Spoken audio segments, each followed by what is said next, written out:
کلیسا ہایا صوفیہ تشریف لائے۔ یہاں مورخین میں دو مختلف آراء پائی جاتی ہیں۔ بعض مورخین کے نزدیک ہایا صوفیہ میں موجود ایک بڑے ہجوم نے اس کلیسا کے دروازوں کو بند کیا اور انہیں دوبارہ کھلنے سے روکے رکھا۔ جب سلطان محمد فاتح اپنی خصوصی فوج کے ساتھ وہاں پہنچا تو انہوں نے ہایا صوفیہ کے دروازوں کو کھولنے کی کوشش کی، مگر ہجوم نے ان دروازوں کو کھلنے نہ دیا۔ پھر ینیچری نے کانسی کے ان دروازوں کو توڑ دیا اور ہایا صوفیہ میں داخل ہو گئے، جبکہ بعض مورخین کے نزدیک سلطان محمد فاتح کے پیر و مرشد حضرت صوفی اکھ شمس الدین رحمہ اللہ نے انہیں کہا کہ اپنی فوج کو مفتوح اور مغلوب قوم کے حقوق کی پاسداری کی تلقین کریں، جیسا کہ اسلامی شریعت میں حکم ہے۔ اسی وجہ سے جب سلطان ہایا صوفیہ پہنچا تو وہاں موجود ایک پادری نے آگے بڑھ کر ہایا صوفیہ کا دروازہ کھول دیا۔ یہاں اس شہر کے باسیوں کا ایک ہجوم موجود تھا جو کہ اپنے لیے ایک بھیانک انجام کے منتظر تھے، مگر سلطان نے اس پادری سے کہا کہ لوگوں سے کہو کہ پرسکون رہیں، کسی قسم کا اندیشہ نہ کریں، اطمینان سے اپنے اپنے گھروں کو چلے جائیں۔ یہ بات سن کر لوگ خوش ہو گئے۔ اس عفو و درگزر پر تہخانوں میں چھپے پادری اور راہب بھی باہر نکل آئے۔ وہ سلطان محمد ثانی کے اس رویے سے بے حد متاثر ہوئے اور بہت سو نے اپنے مسلمان ہونے کا اعلان بھی کر دیا۔ اس کے بعد سلطان محمد فاتح نے اعلان کیا کہ آج سے یہ کلیسا ہایا صوفیہ مسجد ہے اور آنے والے جمعے کی نماز اسی مسجد میں ادا ہوگی، لہٰذا ضروری تیاری کی جائے۔ مزدوروں نے گرجا گھر کو مسجد بنانے کا کام شروع کر دیا۔ دیواروں پر لٹکتی تصاویر اور صلیبوں کو اتار دیا گیا، دیواروں پر بنی پینٹنگز کو بھی ختم کر دیا گیا۔ اس دور کی جنگوں میں یہ اصول تمام اقوام میں تھا کہ جس شہر کو فتح کیا جاتا اس شہر کے لوگ اور ہر چیز فاتح قوم کی ملکیت ہوتی تھی، اس لیے قسطنطنیہ کی ہر چیز اب سلطان محمد فاتح کی ملکیت تھی۔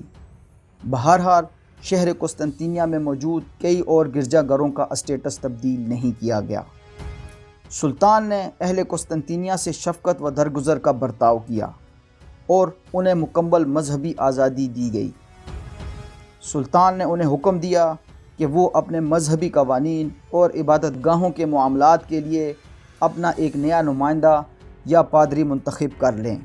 اس پر مسیحیوں نے اپنا نمائندہ جنیڈیس سولیریس کو مقرر کر دیا۔ سلطان محمد فاتح کے اس عدل و انصاف نے بازنطینی باسیوں کے دل جیت لیے اور جو خاندان یہ شہر چھوڑ کر جا چکے تھے وہ بھی واپس آ گئے۔ انگریز مورخین نے تاریخ کے ان حقائق کو مسخ کرنے کی بھرپور کوشش کی۔ انسائکلوپیڈیا آف اوٹومن امپائر کے مصنف گابر اگوسٹن اور بروس ماسٹرز نے لکھا کہ سلطان محمد ثانی نے شہر کو 3 دن کے لیے اپنے فوجیوں کے حوالے کر دیا اور وہ شہر میں 3 دن تک لوٹ مار کرتے رہے۔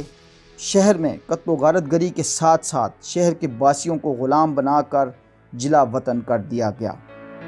ان حقائق میں کتنی صداقت ہے اس بارے میں وثوق سے کچھ بھی نہیں کہا جا سکتا۔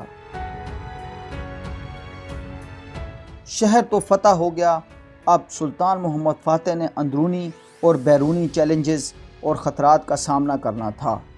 اس مقصد کے لیے سب سے پہلے اندرونی خطرات کو مد نظر رکھتے ہوئے قسطنطین 11، گویانی جسٹنیانی اور شہزادہ اورہان چیلیپی کی تلاش شروع ہو گئی۔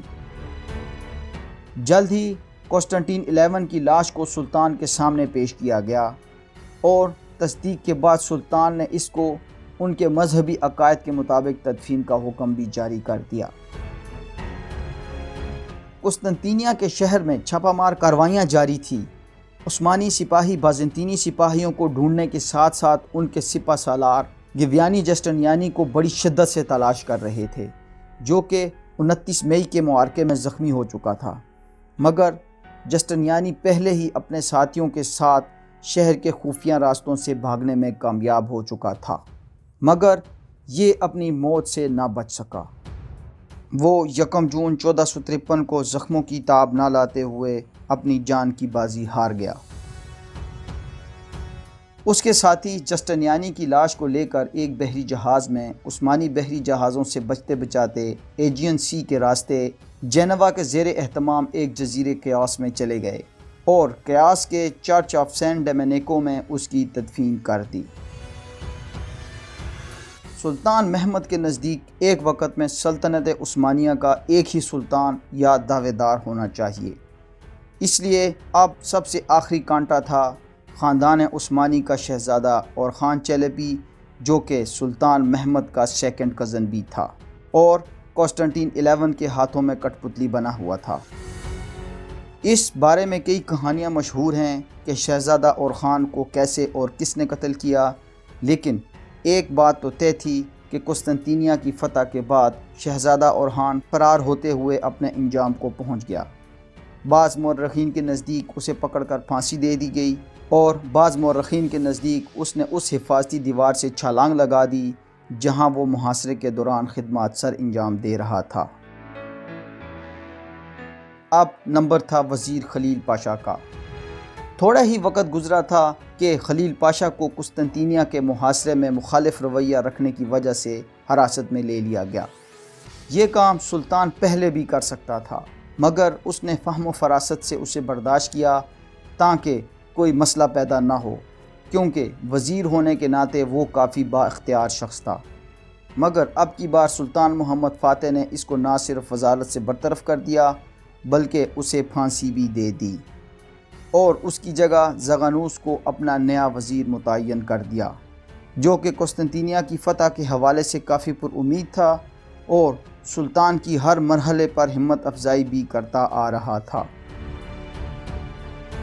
قسطنطینیہ کی فتح کے آخری ایام میں سلطان محمد فاتح کے پیر و مرشد حضرت صوفی اکشمس الدین بھی میدان جنگ میں سلطان کی ظاہری، باطنی اور روحانی تربیت اور حوصلہ افزائی کے لیے موجود رہے۔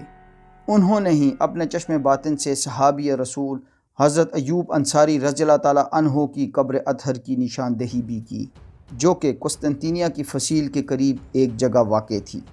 شیخ صوفی اکشمس الدین ہی وہ پہلے شخص تھے جنہوں نے مسجد ہایا صوفیہ میں جمعۃ المبارک کا خطبہ بھی ارشاد فرمایا۔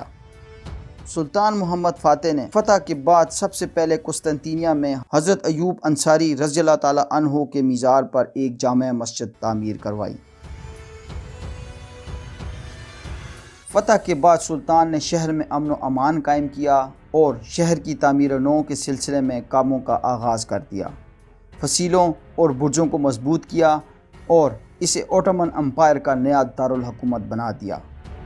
اس کا نیا نام اسلامبول یعنی اسلام کا شہر تجویز کیا، جو کہ بعد میں استنبول کے نام سے زیادہ مشہور ہوا۔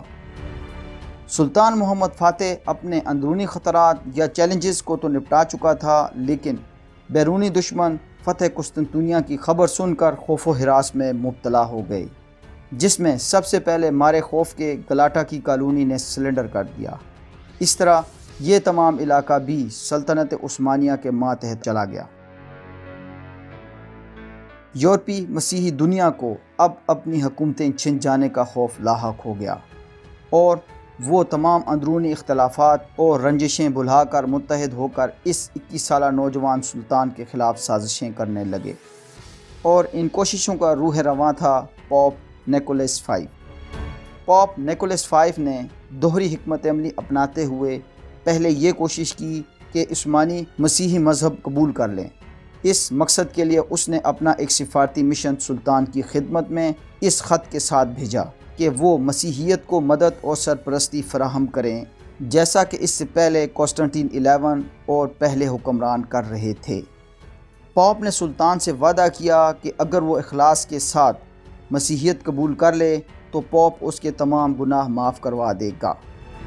جب پوپ اپنے اس منصوبے میں ناکام ہوا تو اس نے اپنے دوسرے منصوبے پر عمل کرتے ہوئے سلطان کو دھمکیاں دینا شروع کر دیں اور طاقت استعمال کرنے کی بات کی، جبکہ وہ اندرونی طور پر یورپی حکمرانوں کا اتحاد بنانے پر بہت پہلے سے ہی کام کر رہا تھا۔ مگر جلد ہی 24 مارچ 1455 میں اس کا انتقال ہو گیا اور یہ اتحاد کامیابی کے زینے نہ چڑھ سکا۔ پوپ نیکولس V کی ان کوششوں سے سربیا اور ہنگری کے بیچ دوریاں ختم ہو گئی اور انہوں نے ایک نیا اتحاد بنا لیا۔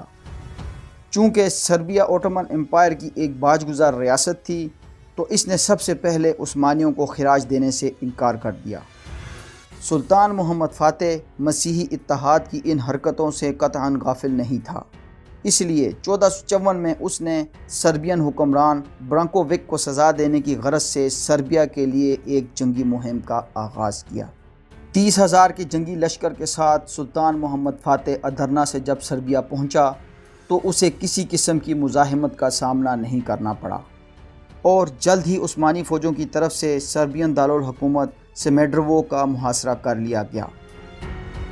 عثمانیوں کے ازلی دشمن جان ہونیاڈے، جو کہ اب سربین حکمران برانکووک کا اتحادی تھا، نے جلد ہی 30,000 کے جنگی لشکر کے ساتھ سلطان محمد فاتح پر حملہ کر دیا اور سلطان کو یہ محاصرہ اٹھانے پر مجبور بھی کر دیا۔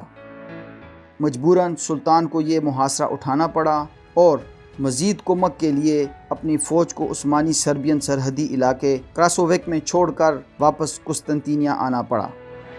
سلطان محمد فاتح نے اپنی فوجوں کو اضافی دستوں کے پہنچنے تک مزید کسی کارروائی سے بھی باز رہنے کا حکم دیا۔ جان ہونیاڈے نے برانکووک کی فوجوں کے ساتھ مل کر اکتوبر 1454 میں زبردستی عثمانیوں پر کراسووک کے مقام پر ہی جنگ مسلط کر دی۔ نہ صرف جان ہونیاڈے اور برانکووک کی مشترکہ فوجوں نے عثمانیوں پر فیصلہ کن فتح حاصل کی، بلکہ عثمانیوں کے لشکر کو تہس نہس کر دیا۔ اب میدان صاف تھا۔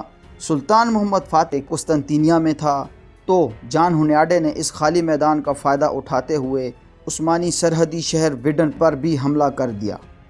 وڈن میں تباہی مچانے کے بعد جان ہونیاڈے اپنے جنگی مرکز بلغراد واپس لوٹ گیا۔ یہ سب کچھ یورپی حکمرانوں کی طرف سے اس نوخیز سلطان محمد فاتح کی صلاحیتوں پر پہلا ٹیسٹ چیک تھا۔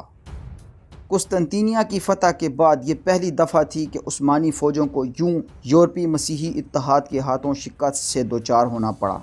سلطان محمد فاتح کے لیے اس شکست کا بھرپور جواب دینا ضروری تھا تاکہ جان ہونیاڈے یا اس کے حامی دوبارہ اوٹومن امپائر کے خلاف مزید کسی کارروائی کا خیال دل سے نکال دیں۔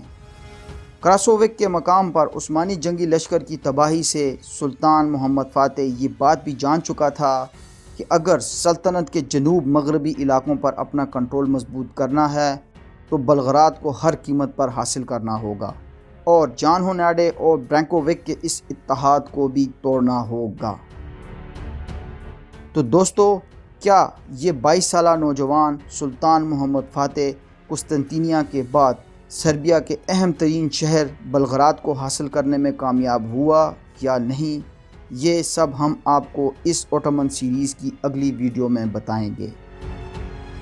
اگر آپ سیکھو جانو کے اس چینل پر نئے ہیں تو چینل کو سبسکرائب کرنا مت بھولیں، ویڈیو کو لائک کریں، دوستوں میں شیئر کریں تاکہ معلومات کا یہ سفر جاری رہے، اور کمنٹس کے ذریعے ہمیں اپنی قیمتی آراء سے ضرور آگاہ کریں۔ اپنا بہت خیال رکھیے گا۔ اللہ حافظ۔